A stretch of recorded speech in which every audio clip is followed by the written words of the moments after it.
My name is Tori Thatcher. I'm 32 years old, and 5 years ago I learned the most painful truth anyone can discover, that the family you're born into isn't always the family that will love you. This is the story of how I lost my biological family and found my real one. But before I tell you what happened, I need to take you back to one specific moment, one phone call, 7 words that would change the trajectory of my entire life. It was November 21st, 3 days before Thanksgiving. I was standing in my tiny studio apartment in Boston, surrounded by half-packed suitcases and the warm scent of a pumpkin candle I'd lit to get myself in the holiday spirit. My plane ticket to Connecticut sat on the kitchen counter, non-refundable. I'd bought it 3 weeks earlier, excited to go home for the holidays. My phone rang. Mom's name flashed across the screen. I smiled as I picked up. "Hey, Mom, I was just about to—" "Tori." Her voice cut through my excitement like a knife through warm butter. Flat, cold, emotionless. My stomach immediately knotted. That tone never meant anything good. "What's wrong?" I asked, my mind racing through possibilities. "Is Dad okay? Did something happen?" "Your father's fine." A pause. I could hear her breathing on the other end.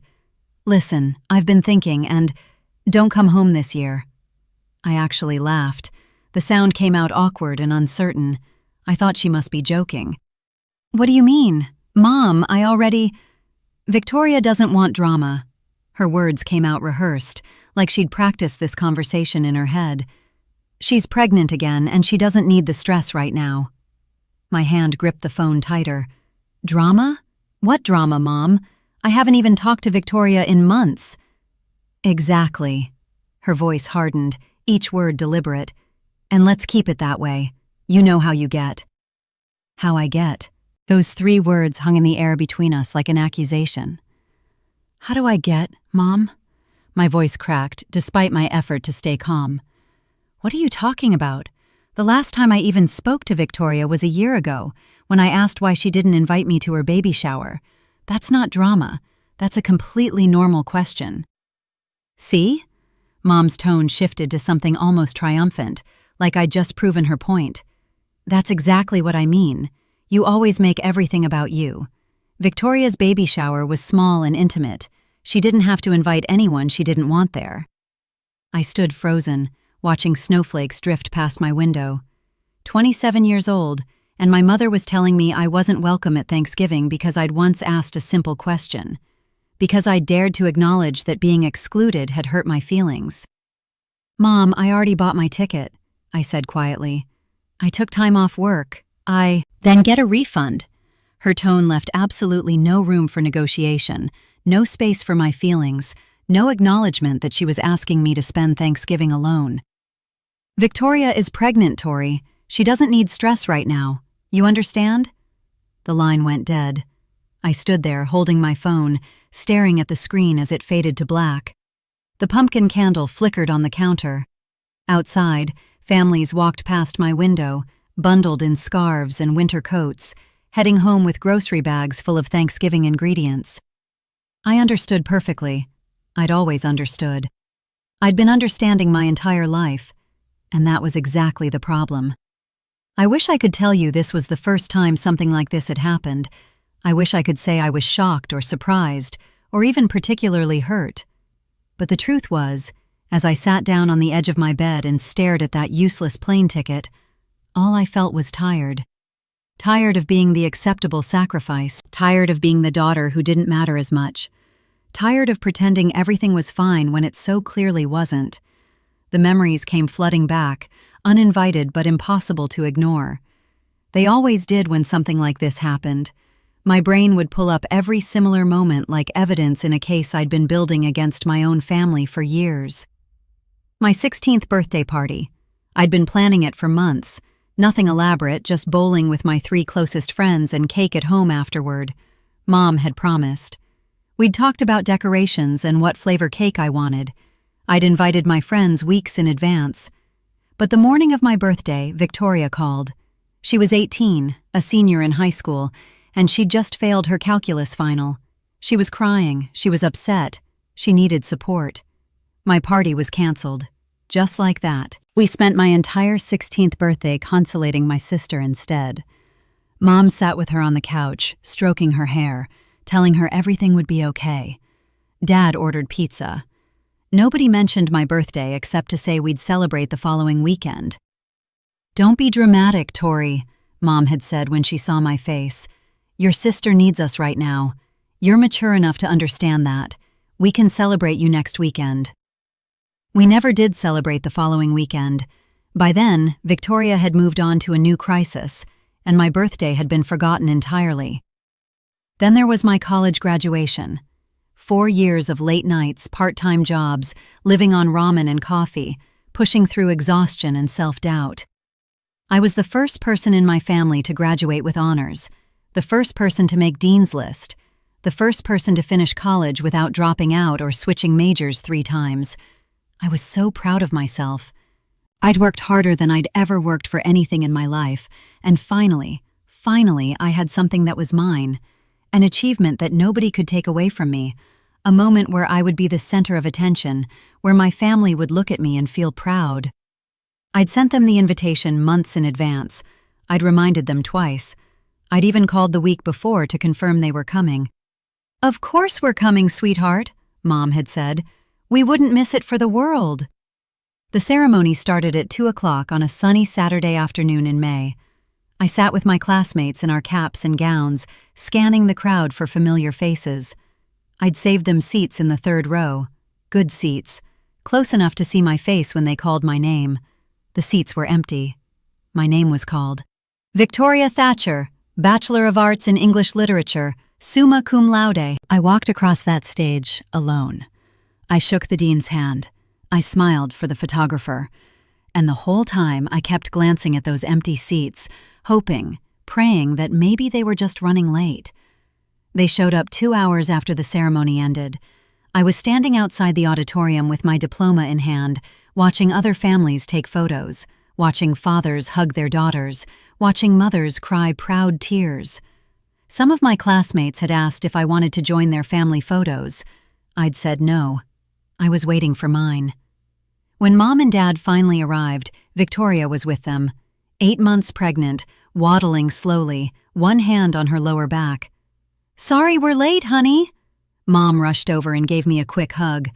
Victoria had a prenatal checkup that ran long. The doctor wanted to do an extra ultrasound.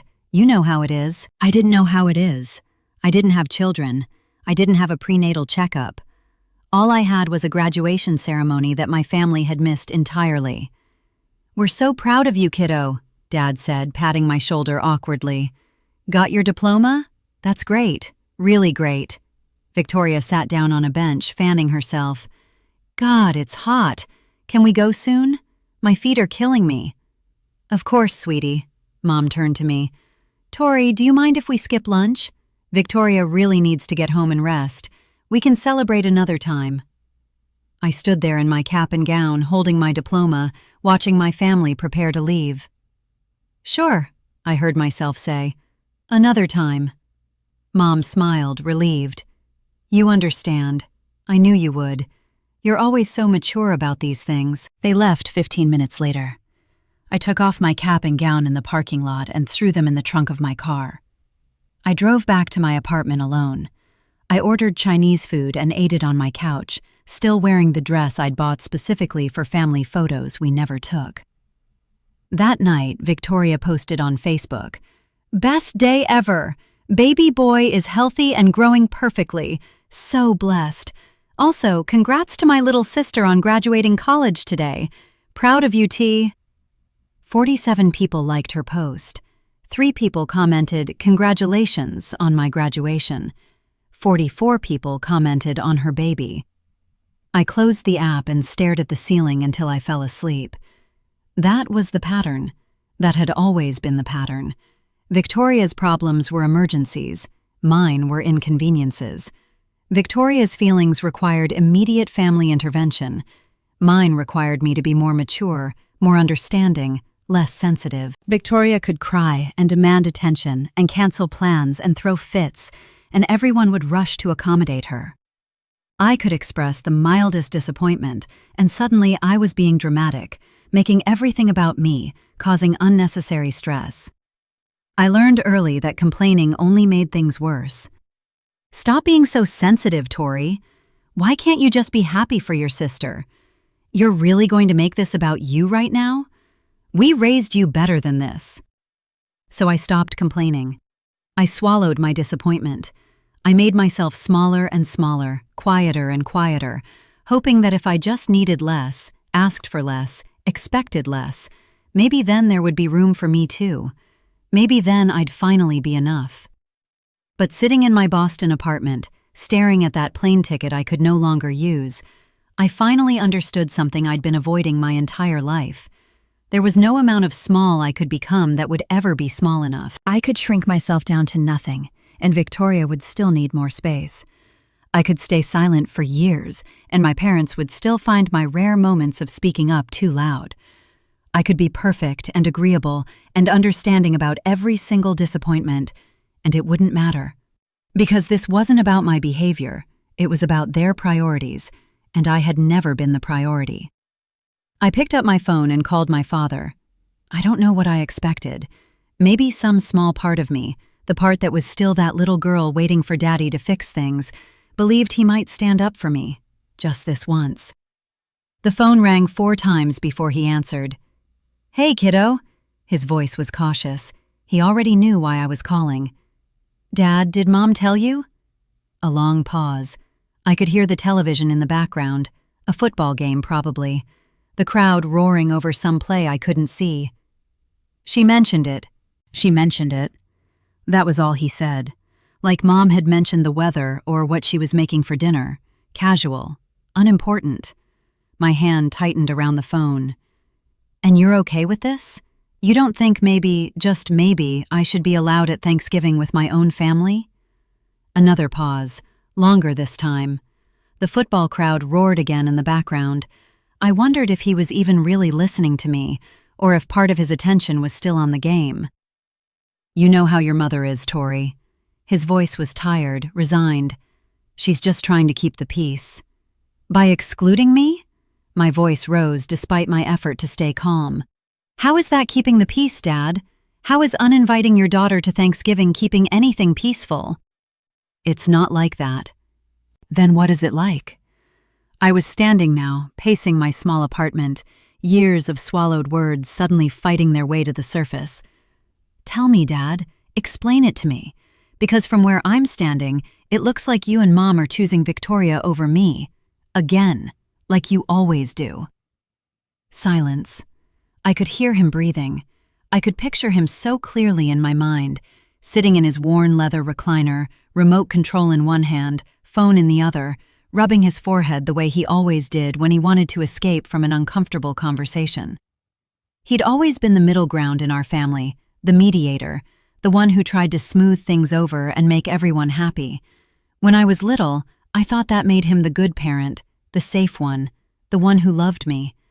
But standing in my apartment, listening to his silence, I finally understood the truth.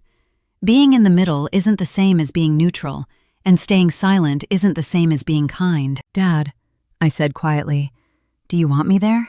At Thanksgiving? Do you want me to come home?" 5 seconds passed.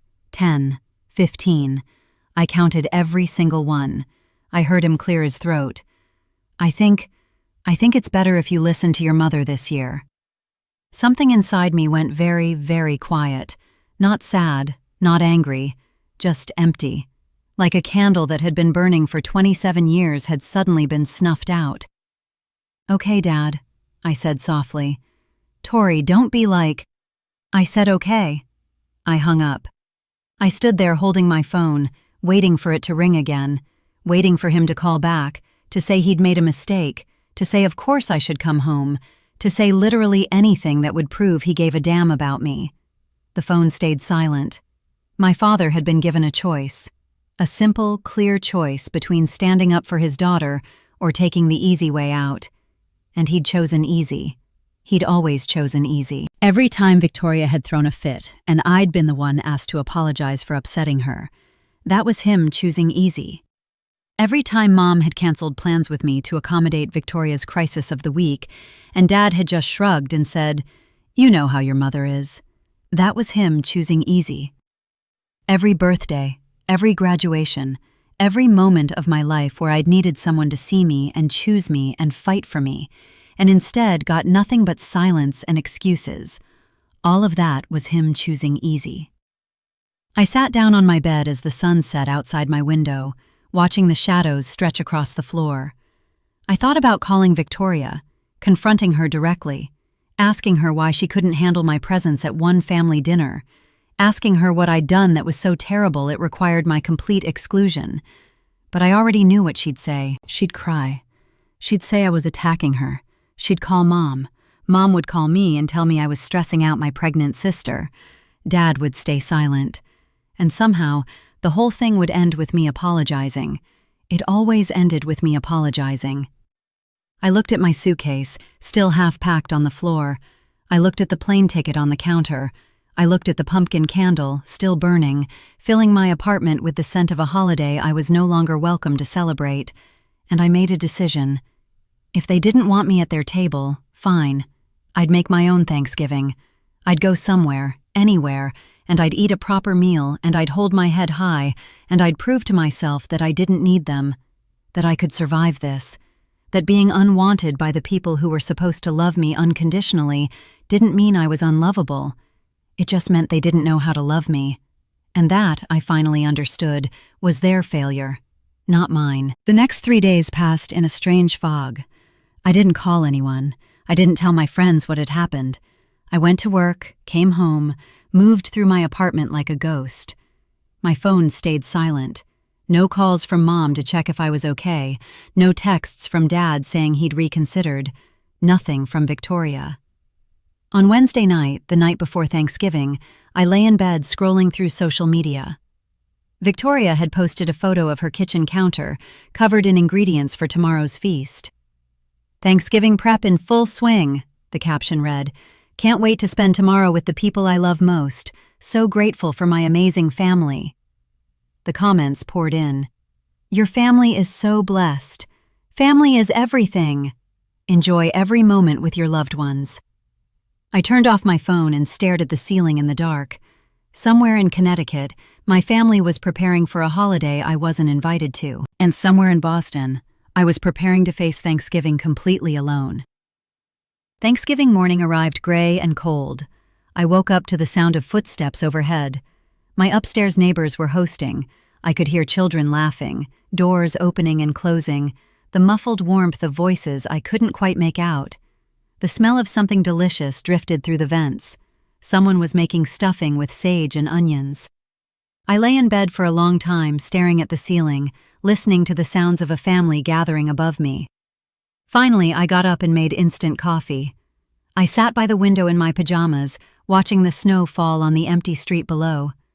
Boston looked like a postcard, peaceful, beautiful, lonely.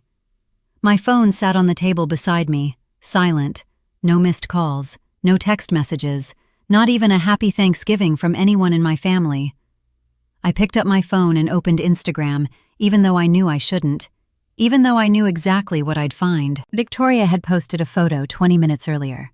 The whole family gathered around the dining room table, Mom at one end, Dad at the other. Victoria and her husband Brad sitting together, their 2-year-old son between them in a tiny turkey sweater that was absolutely adorable. Everyone was smiling. The table was beautiful. White tablecloth, fall centerpiece, fancy dishes I recognized from Mom's china cabinet. The caption read, "So grateful for my family. These are the people who matter most. Blessed beyond measure." I zoomed in on the photo, counted the place settings. 5 plates, 5 chairs, 5 people. There wasn't even an empty seat where I should have been. They hadn't just excluded me from Thanksgiving. They'd erased me entirely. Like I'd never existed at all. Like there had never been another daughter, another sister, another person who'd spent 27 years trying desperately to belong to this family. I closed the app and stared at my coffee cup. I thought about staying in bed all day, ordering delivery, watching movies, feeling sorry for myself. That's what I deserved, right? A sad, pathetic day alone in my dark apartment, crying over the family that didn't want me. That's what the dramatic daughter gets. But something in me refused. Something stubborn and angry and tired of being small. No, I wasn't going to sit here and let them win. I wasn't going to let their rejection turn me into exactly what they'd always accused me of being, a bitter, dramatic mess who made everything about herself. I stood up and walked to my closet. If I was going to eat Thanksgiving dinner alone, I was going to do it somewhere with actual food, with light, with warmth, with life. I was going to prove to myself that I could survive this. I got dressed carefully. A nice sweater, my good jeans, the boots I'd been saving for a special occasion. I did my makeup even though no one would see me. I straightened my hair even though it didn't matter. It mattered to me. I grabbed my coat and my purse and walked out into the snowy Boston afternoon. Most restaurants were closed for the holiday. I walked past darkened storefronts and empty cafes, past families heading home with grocery bags, past couples walking arm in arm toward wherever they belonged. Finally, I found it, Harbor View Grill. It was one of those old Boston institutions, dark wood paneling, brass fixtures, the kind of place that had cloth napkins and candles on every table. More importantly, it was open. A small sign in the window read, "Thanksgiving dinner available." I pushed through the heavy door and warmth hit me like a wave. The smell of roasted turkey and fresh bread and butter and wine, the soft clink of glasses and silverware, the low hum of conversation and laughter, and everywhere, families. Couples with grandparents, parents with children, groups of friends who'd clearly known each other for years, large tables pushed together to accommodate extended families. Everyone dressed nicely, everyone smiling, everyone belonging to someone. The hostess looked up from her podium, and her eyes found me immediately. I watched her expression shift. Pity. She was looking at me with pity. "Just one tonight?" she asked gently. Just one. 2 words that somehow contained my entire existence. "Just one," I confirmed, trying to smile like this was a choice I'd made instead of a situation I'd been forced into. She grabbed a menu and led me through the crowded restaurant, past the large family in the corner, 3 generations celebrating together, past the young couple feeding their baby mashed sweet potatoes, past the table of elderly friends who kept toasting each other with champagne. She sat me at a tiny 2-top in the corner, squeezed between the kitchen door and a massive family gathering that took up 3 tables pushed together. "Your server will be right with you," she said softly. I sat down and opened my menu, trying to look like I was here on purpose. Like eating Thanksgiving dinner alone in a crowded restaurant was exactly how I wanted to spend my holiday.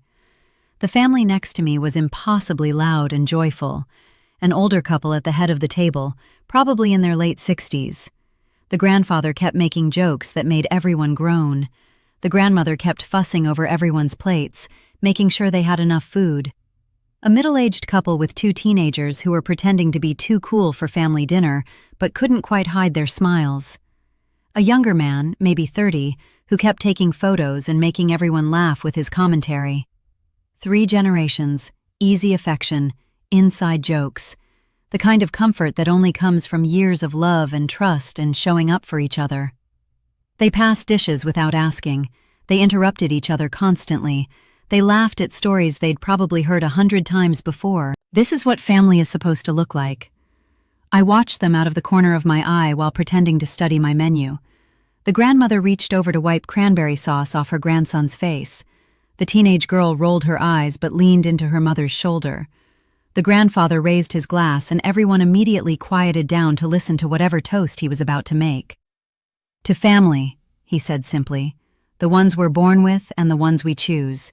May we never take for granted the people who show up for us." Everyone clinked glasses.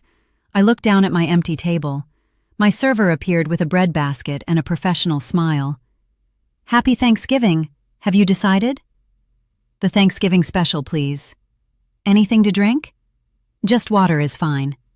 She nodded and disappeared toward the kitchen. I was going to get through this dinner. I was going to eat my meal like a normal person. I was going to prove to myself that I was fine. I wasn't fine. My turkey arrived 15 minutes later. It looked perfect. Golden skin, cranberry sauce, a beautiful scoop of mashed potatoes with gravy, green beans, stuffing that smelled like my childhood. I picked up my fork and cut a piece of turkey, put it in my mouth. Couldn't taste anything. I sat there mechanically eating food that might as well have been cardboard, trying not to look at the family beside me, trying not to think about my own family gathered in Connecticut, laughing and passing dishes and taking photos without me. The teenage boy at the next table knocked over his water glass. It spilled across the table and everyone jumped up, grabbing napkins, laughing about it instead of getting angry. "That's the third time this month," his mother said, but she was smiling. "I'm a disaster," the boy said cheerfully. "You're our disaster," the grandfather said, ruffling his hair. Something inside me cracked. Just a small crack at first, a tiny fissure in the wall I'd built around my feelings. I had spent 27 years trying to earn a place at my family's table. I'd bent myself into smaller and smaller shapes. I'd swallowed my hurt. I'd apologized for having feelings. I'd stayed quiet when I should have spoken. I'd spoken up only to be told I was too much, too sensitive, too dramatic. And what had it gotten me? A corner table, a meal alone, an Instagram photo with no empty chair, a family who could gather and celebrate and smile without even noticing I was missing. If I kept going like this, if I kept trying to shrink myself down to nothing, what would I have left? At some point, there'd be nothing left to shrink. The tears came before I could stop them. I turned my face toward the window, hoping no one would notice. I grabbed my napkin and pressed it to my eyes, trying to be invisible, trying to disappear the way I'd learned to disappear my whole life. "Honey?"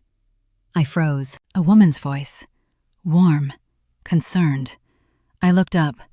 The grandmother from the table next to me was standing beside my chair, her hand gently touching my shoulder.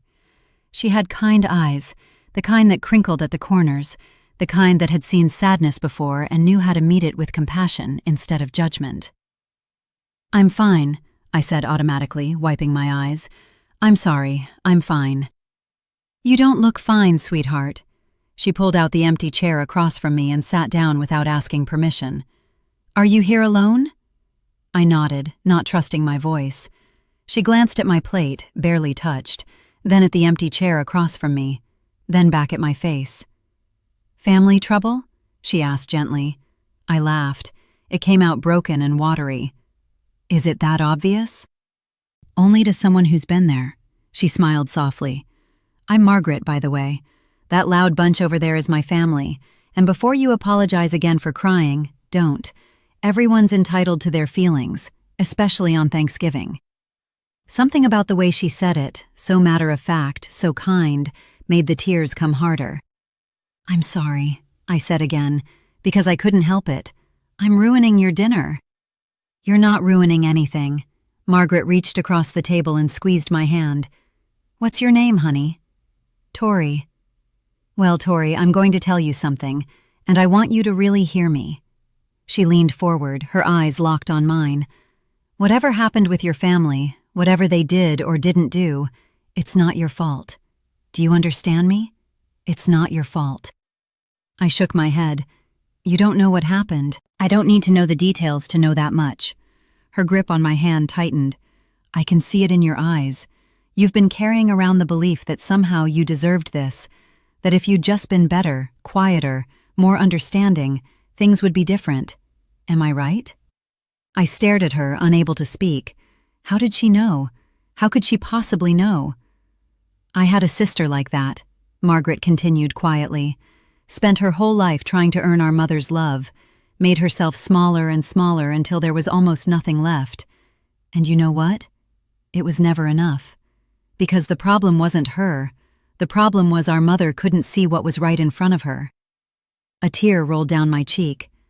"I just wanted them to choose me, just once." "I know, sweetheart, I know." Margaret stood up, still holding my hand. "Now, I'm going to ask you something, and you can say no. But that table over there has more than enough food and more than enough love to go around. Would you like to join us?" I looked at her table. Her whole family was watching now. The grandfather smiled and raised his glass toward me. The mother gave me a warm wave. The teenage kids scooted their chairs to make room. Complete strangers, offering me a place at their table. I couldn't, I whispered. I don't want to intrude on your family. Intrude? Margaret laughed warmly. Honey, half the people at that table aren't blood relatives. My son's best friend from college has been joining us for 15 years. The couple on the end? They're our neighbors who lost their parents last year. Family isn't always about biology. It's about who shows up. Who shows up? I look at my phone sitting on the table. Still no messages, no calls. No one from my biological family wondering if I was okay, if I was safe, if I was spending Thanksgiving alone. They hadn't shown up.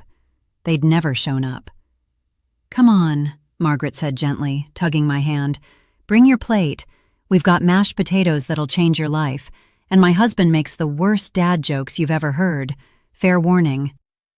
I found myself standing up, found myself picking up my plate with shaking hands, found myself following this stranger back to her table full of strangers who were smiling at me like I was someone worth making room for. Everyone, this is Tori, Margaret announced as we approached. She's joining us for dinner. Tori, this is everyone. The grandfather stood up immediately and pulled out a chair. Richard, he said, extending his hand, welcome to the chaos. I hope you like your turkey dry and your conversation loud. It's not dry, Dad. You just have no taste buds left, the middle-aged man said, grinning. He nodded at me. I'm James, Margaret's son. That's my wife Linda and our kids Sophie and Marcus. Sophie, the teenage girl, waved shyly.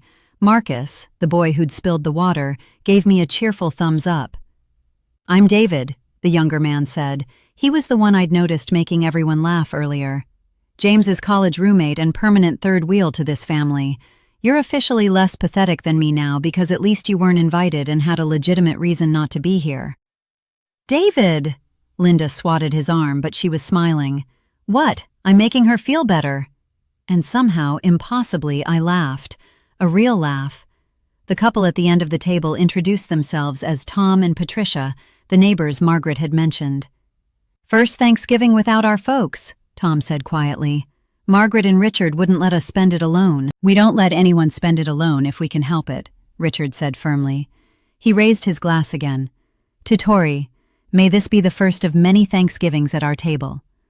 Everyone raised their glasses. To me, a stranger. Someone they'd known for less than 5 minutes, and they were toasting me like I mattered.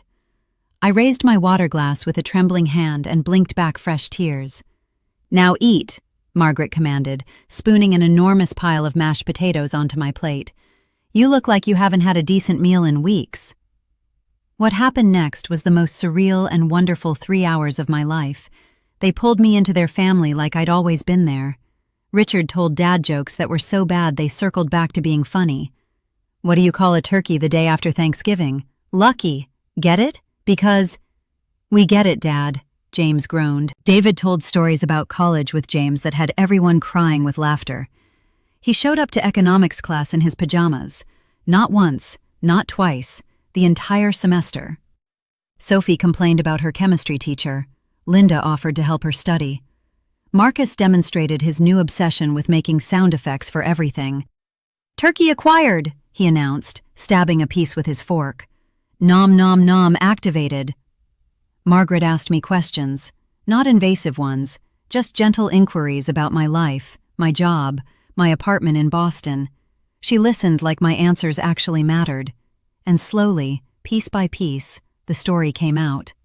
I told them about the phone call, about being uninvited to Thanksgiving, about my father's silence, about spending 27 years being the daughter who didn't matter as much.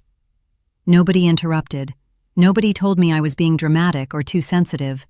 Nobody suggested I must have done something to deserve it. When I finished, there was a long moment of silence.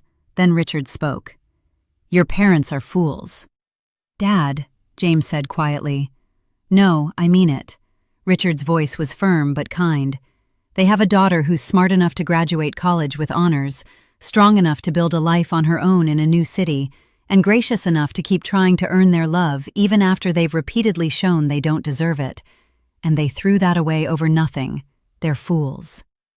The question is, Margaret said, looking at me intently, what are you going to do now? I blinked. What do you mean? I mean, you've spent 27 years trying to earn a place at their table. You've made yourself small, you've swallowed your feelings, you've apologized for existing. And where has it gotten you? She gestured around the restaurant. Here, alone on Thanksgiving. So what are you going to do differently? I opened my mouth, closed it. I had no idea. Can I make a suggestion? David asked. When I nodded, he continued. Stop trying. Stop shrinking. Stop apologizing. Be exactly as big and loud and honest as you want to be. And if they can't handle it, that's their problem, not yours. But they're my family, I said weakly. Biology doesn't make someone family, Patricia said softly. Her eyes were sad. We just lost our parents, and I'd give anything to have them back. But if they'd spent our whole lives treating us the way your family treats you, I'd have walked away years ago. Love shouldn't hurt this much, Tori. Linda leaned forward. You deserve people who celebrate you, not tolerate you. Their words settled over me like a blanket. You deserve people who celebrate you, not tolerate you. I'd never thought of it that way before. I'd spent so long focused on what I could do differently, how I could be better, what I needed to change about myself to finally be worthy of my family's love. It had never occurred to me that maybe the problem wasn't me at all. I don't know how to stop trying, I admitted quietly. They're all I have. That's not true anymore, Margaret said, squeezing my hand. You have us now, if you want us, that is. I looked around the table, at these strangers who'd invited me in without hesitation, who'd listened to my story without judgment, who'd made space for me at their table like it was the most natural thing in the world. Why? I asked. Why would you do this for someone you just met? Richard chuckled. You want to know a secret? This whole tradition started because of someone we just met. 15 years ago, Margaret explained, we were eating Thanksgiving dinner at a restaurant just like this. Our kids were young, we were new to Boston, didn't have family nearby, and we saw a young man eating alone. He looked so sad, so we invited him to join us. That was me, David said, raising his hand. Broke college student whose family lived in California, couldn't afford to fly home. These crazy people adopted me, and I've been stuck with them ever since. After that, it became our thing, James added. Every year, if we see someone alone on Thanksgiving, we make room. We've had college students, divorced dads, widows, people far from home, people estranged from their families. Some of them stayed for one meal. Some of them became permanent fixtures. Like Tom and Patricia, Linda said, smiling at the couple. You've been coming for 3 years now. Best decision we ever made, Tom said. After our kids moved across the country and we lost our parents, we thought we'd spend every holiday alone. But Margaret wouldn't hear of it. Margaret shrugged. Life's too short to let good people spend holidays alone when there's always room for one more chair. I felt something shift inside my chest. Something that had been tight and knotted for as long as I could remember began to loosen. So, what do you say, Tori? Richard asked. Want to make this a tradition? You're welcome at our table anytime, not just Thanksgiving. Birthdays, Christmas, random Tuesdays, whatever you need. You don't even know me, I whispered. We know enough, Margaret said firmly. We know you showed up here alone and heartbroken, and instead of falling apart, you got dressed and came to a restaurant to prove to yourself you could survive. That tells me everything I need to know about your character. Sophie spoke up for the first time since introductions. Plus, I could use another girl at this table. It's way too much testosterone. Hey, Marcus protested. You literally just made fart noises with your armpit, Sophie said flatly. Art is subjective. Everyone laughed, and I found myself laughing too. Really laughing. The kind of laughter that comes from your belly and makes your cheeks hurt. When was the last time I'd laughed like this? When was the last time I'd felt this light? Okay, I heard myself say. Okay, yes, I'd like that. Margaret beamed. Good, then it's settled. Now, who wants pie? We ordered enough to feed an army. The rest of the evening passed in a blur of warmth and conversation, and more food than any group of people should reasonably consume. Richard told more terrible jokes. Why did the cranberries turn red? Because they saw the turkey dressing. David and James argued about football with the passionate intensity of people who'd been having the same argument for 15 years. Linda and Patricia discussed a book they'd both read. Margaret showed me photos of James and David in college that made James groan with embarrassment. Sophie and I discovered we both loved the same obscure indie band. Marcus taught me his secret handshake, which involved way too many steps and ended with explosion sounds. And for 3 hours, I forgot about my biological family entirely. I forgot about the empty chair at their table. I forgot about the Instagram posts that erased me. I forgot about my mother's cold voice on the phone and my father's cowardly silence. Instead, I was present, here, at this table, with these people who'd chosen me for no reason other than they had room, and I needed somewhere to belong. When the check came, Richard wouldn't let me pay. "Absolutely not," he said when I reached for my wallet. "You're family now. Family doesn't pay." "Next year you can bring a side dish," Margaret added. "Do you cook?" "Not really," I admitted. "Perfect. You're on napkin duty then." We all stood outside the restaurant afterward, bundled in coats and scarves, snow falling softly around us. "Thank you," I said, and my voice cracked. "I can't tell you what this meant to me." "You don't have to thank us," Margaret said, pulling me into a hug. "Just promise me something." "What?" She pulled back and looked at me seriously. "Promise me you'll stop making yourself small for people who don't appreciate you. Promise me you'll take up space. Be loud, be honest, be exactly who you are, and if your biological family can't handle it, you walk away with your head held high. Can you promise me that?" I thought about my mother's voice. "Don't come home this year. Victoria doesn't want drama." I thought about my father's silence. "I think it's better if you listen to your mother." I thought about 27 years of shrinking and apologizing and trying to earn love that should have been freely given. "I promise," I said, and I meant it. Margaret pulled a pen from her purse and grabbed my hand, writing her phone number on my palm like we were teenagers passing notes in class. "You call me if you need anything," she said firmly. "And I mean anything. Bad day, good news, random Wednesday when you're feeling lonely, 3 a.m. panic attack. I don't care. You call." "I will," I promised, staring at the numbers on my hand like they were a lifeline. "We do brunch every other Sunday," Linda added. "You're invited. I'll text you the details." We exchanged numbers, all of us.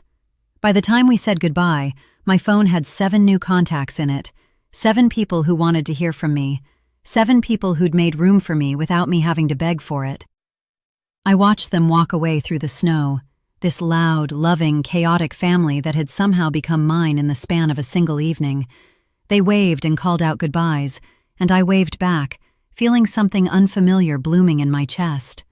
Hope. I walked back to my apartment in the snow, but this time, I wasn't alone. I was carrying something with me, something precious and fragile and entirely new. The knowledge that I was worthy of love, not because I'd earned it, not because I'd made myself small enough or quiet enough or agreeable enough, but simply because I was human and I'd shown up. When I got home, I sat on my bed and looked at my phone. Still no messages from my biological family. Still no calls checking if I was okay, if I'd found somewhere to eat, if I was spending the holiday completely alone. They didn't care. And for the first time in my life, I realized something profound. That was okay. Their inability to love me didn't mean I was unlovable. It meant they were incapable of seeing what was right in front of them. And I could spend the rest of my life trying to change that, trying to be different, trying to finally be enough. Or I could walk away. I opened my messages and started typing. The first message went to my mother. "Mom, I've spent 27 years trying to earn a place in this family. I've made myself smaller, quieter, more agreeable. I've swallowed my hurt and apologized for having feelings, and it's never been enough. So I'm done trying. I'm done shrinking. I'm done apologizing for existing. I hope you and Victoria had a wonderful Thanksgiving. I know I did." I sent it before I could second-guess myself. The second message went to my father. "Dad, you had a choice to make, and you chose silence. I understand now that staying neutral isn't the same as being kind. It's just being a coward. I needed you to stand up for me just once, and you couldn't do it. I forgive you, but I'm done waiting for you to choose me. I'm choosing myself instead. Send. The third message went to Victoria. Victoria, I don't know what I did to make you hate me so much that my mere presence at Thanksgiving was too much for you to handle. I've spent years trying to figure it out, trying to be a better sister, trying to earn your approval. But I'm done. I hope your baby is healthy and your life is everything you want it to be. I mean that sincerely. But I won't be part of it anymore. Send. My hands were shaking, my heart was pounding. Every instinct I had was screaming at me to unsend those messages, to apologize, to take it all back. But I didn't. I sat there and watched the messages deliver, watched the read receipts appear one by one. Mom opened her message at 9:47 p.m. She started typing. The 3 dots appeared and disappeared, appeared and disappeared. Finally, a message came through. You're being dramatic as usual. This is exactly why Victoria didn't want you there. Call me when you're ready to be an adult about this. I stared at the message. A week ago, that would have broken me, would have sent me spiraling into self-doubt and guilt and apologies.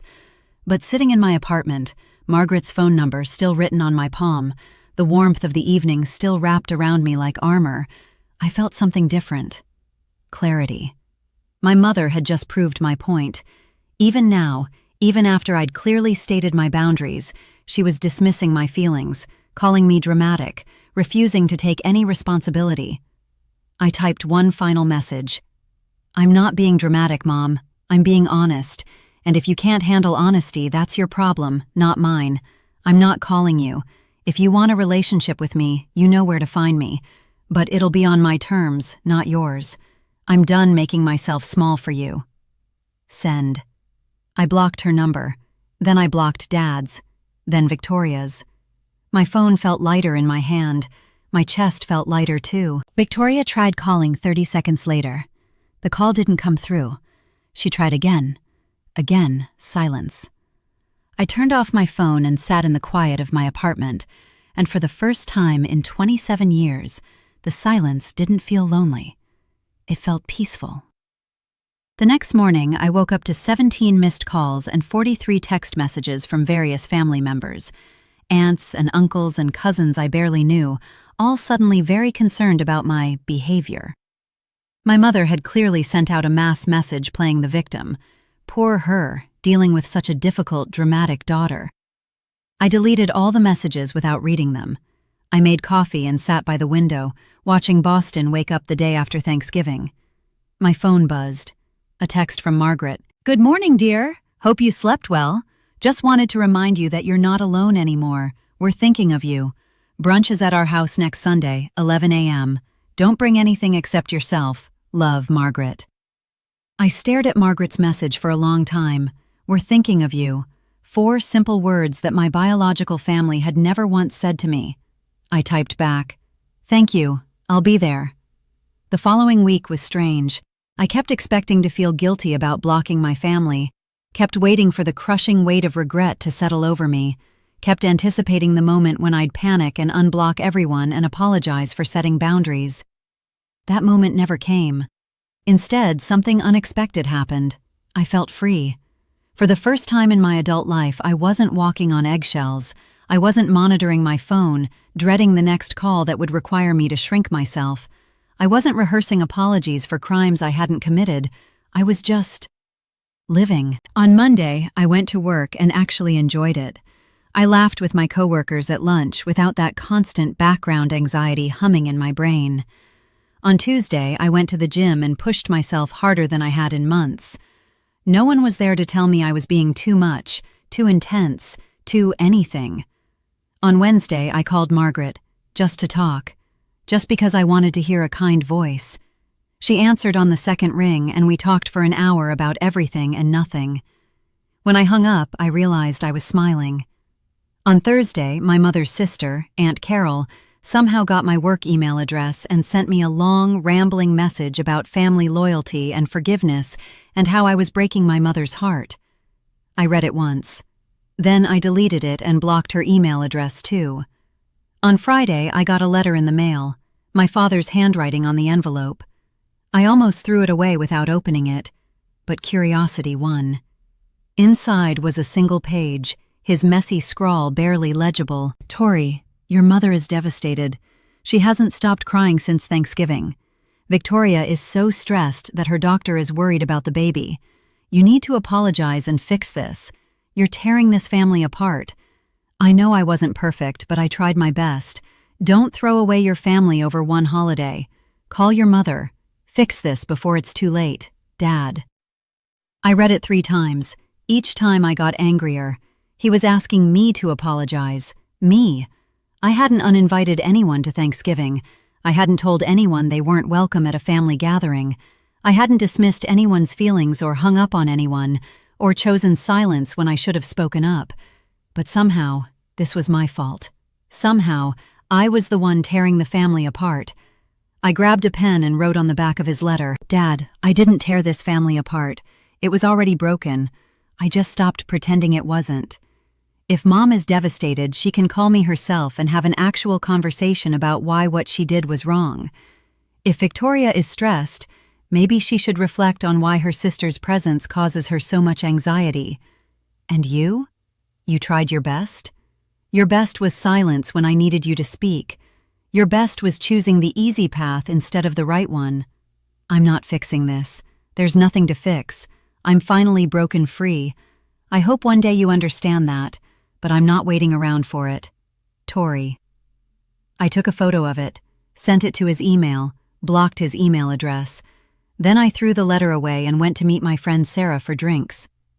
Sunday arrived faster than I expected.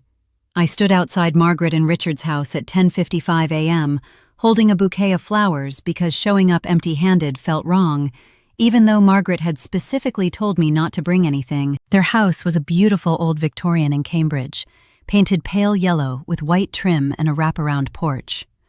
I could hear laughter inside, music playing, the sounds of a family being together. I almost turned around and left. What was I doing here? These people had their own family, their own traditions, their own history. I was just some random stranger who'd crashed their Thanksgiving dinner out of desperation. Before I could spiral further, the front door flew open. "Tori!" Sophie bounded down the porch steps and threw her arms around me. "You came! Mom was worried you'd chicken out." "I almost did," I admitted. "Don't be stupid. Come on, Marcus is making pancakes and they're actually not terrible for once." She dragged me inside. The house smelled like coffee and bacon and maple syrup. The walls were covered in family photos spanning decades. Not the stiff, formal portraits my mother favored, but candid shots of real moments. Kids making faces, adults laughing mid-sentence, messy, imperfect, genuine life. "She's here!" Sophie announced. Margaret emerged from the kitchen wearing an apron that said, "I'm not bossy, I'm the boss," and holding a spatula. "Tori, perfect timing. We're about 10 minutes from food chaos. Linda, set another place." "Already done," Linda called from the dining room. I was swept into the house, given coffee, introduced to Margaret's sister who was visiting from Vermont, complimented on my flowers by Richard, who immediately put them in water, and assigned the job of taste-testing Marcus's pancakes to make sure they were edible for human consumption. They were actually delicious. "Don't tell him that," David whispered. "His ego can't handle it." "I heard that," Marcus yelled from the kitchen. We ate brunch around a massive dining table that had clearly seen decades of family meals. The conversation flowed easily, jumping from topic to topic without awkward pauses or landmines to navigate. Nobody asked me about my biological family. Nobody pressed me about why I'd been alone on Thanksgiving. Nobody treated me like a charity case or a problem to be solved. They just treated me like I belonged. 5 years is a long time. Long enough to build a completely new life, long enough to heal from wounds you thought would never close, long enough to transform from the broken girl crying alone in a restaurant into someone who knows, truly knows, what it feels like to be loved unconditionally. Those 5 years changed everything. Margaret and Richard became the parents I'd always needed. They showed up for everything. When I got promoted at work, they took me to dinner to celebrate. When I got sick with the flu, Margaret showed up at my apartment with homemade soup. When I had a bad breakup, Richard took me to a Red Sox game and let me vent for 9 innings without once telling me I was being dramatic. They came to my work presentations. They remembered my birthday. They called just to check in. They created space for me in their lives like I'd always been there. Linda and James became the siblings I'd never had. Real siblings. The kind who show up to help you move, who remember your coffee order, who send you memes at midnight and invite you to their kids' school plays. Sophie and Marcus became the niece and nephew who actually wanted me around. Sophie asked me for advice about college applications. Marcus taught me how to play video games and insisted I was the only adult who got his humor. David became the best friend who knew all my secrets and loved me anyway. Tom and Patricia became my adopted aunt and uncle, always ready with wisdom and terrible puns and invitations to their annual summer barbecue. This family, this chosen family, showed me what love actually looks like. And 3 years ago, I met Daniel. We met at a coffee shop. He was reading a book I loved, and I made a comment about it. We started talking. 4 hours later, we were still talking. 6 months later, we were in love. A year after that, he proposed. "I need to meet your family," he'd said early in our relationship. "You will," I promised. I took him to Sunday brunch at Margaret and Richard's house. He fit right in. Richard told his terrible jokes, and Daniel laughed like they were actually funny. Margaret fed him enough food for 3 people. Marcus challenged him to Mario Kart, and Daniel let him win. Sophie interrogated him about his intentions, and he answered every question honestly. At the end of the day, Margaret pulled me aside. "That one's a keeper," she whispered. "He looks at you the way Richard looked at me 40 years ago." When Daniel proposed, he did it at that same brunch table, surrounded by the family that had saved me. He got down on one knee and asked me to marry him in front of the people who mattered most. Everyone cried. Even Marcus, though he denied it later. Planning the wedding was everything I'd ever dreamed of. Margaret helped me choose flowers. Linda went dress shopping with me. Sophie was my maid of honor. Marcus agreed to be a groomsman, though he complained about having to wear a suit. And when it came time to walk down the aisle, Richard was the one who offered his arm. "Would you do me the honor?" he asked, his eyes wet with tears. "Of letting me give you away? I know I'm not your biological father, but—" "Yes," I interrupted. "Yes, absolutely yes." That's how we ended up here, my wedding day, October 15th, 5 years after that terrible Thanksgiving. The ceremony was beautiful, small and intimate, just 75 people, but every single person there was someone who actually loved me, who'd actually shown up for me, who'd chosen me. I walked down the aisle on Richard's arm, and when the officiant asked, "Who gives this woman to be married?" Richard's voice rang out strong and proud. "Her mother and I do." Margaret was crying in the front row. I was crying too. After the ceremony, during the reception, I stood with Daniel greeting our guests. Everyone was laughing, dancing, celebrating. And then I saw them. Standing at the edge of the venue, just outside the property line. My mother, my father, Victoria. They weren't invited. I'd sent them no invitation, no announcement, no acknowledgement that I was getting married at all. But someone must have told them. Some distant relative or family friend who'd seen the announcement and thought they should know. They stood there, watching. My mother's face was tight with something that looked like anger mixed with hurt. My father looked uncomfortable, shifting his weight from foot to foot. Victoria held her second child, the baby she'd been pregnant with that Thanksgiving, now a 4-year-old girl. Daniel noticed them at the same time I did. "Do you want me to have them escorted away?" he asked quietly. I looked at them, really looked at them. 5 years ago, seeing them would have sent me into a panic, would have made me question everything, would have filled me with guilt and doubt and the desperate need to fix things. Now? I felt nothing but pity. My mother had missed watching me build a career I was proud of. My father had missed meeting the man I was going to spend my life with. Victoria had missed the chance to know her sister as an adult, to see who I'd become when I stopped trying to be small. They'd chosen to exclude me from one Thanksgiving dinner, and in doing so, they'd excluded themselves from my entire life. "No," I said to Daniel. "Let them watch." I turned back to our reception. Margaret was dancing with Richard, both of them laughing. Sophie was teaching Marcus a complicated dance move. Linda and James were slow dancing, even though the song was upbeat. David was giving a toast that was making everyone laugh and cry at the same time. The DJ's voice came over the speaker. "Ladies and gentlemen, please welcome the parents of the bride to the dance floor for a special dance." Richard and Margaret stood up. They walked onto the dance floor as our wedding guests applauded.